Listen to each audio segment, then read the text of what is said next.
And that deadly mistake made by the officer in the Daunte Wright case is similar to one that we've seen here in the Central Valley.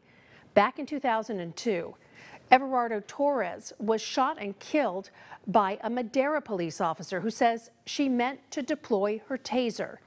CBS 47's Shauna Kalafi has more on that case and the policies at some departments to prevent this from happening.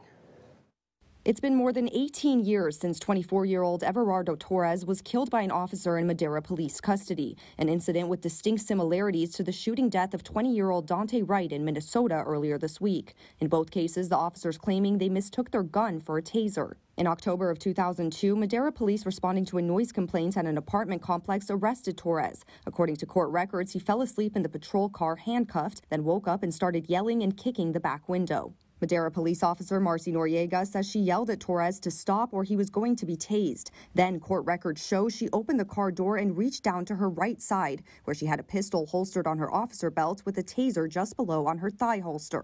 Officer Noriega then grabbed her gun instead of the taser and pulled the trigger, killing Torres. Mark Johnson, a coordinator for the Peace Officer Reserve Module Program at Merced College, says there are certain practices in place to prevent this kind of mistake, although it varies by department.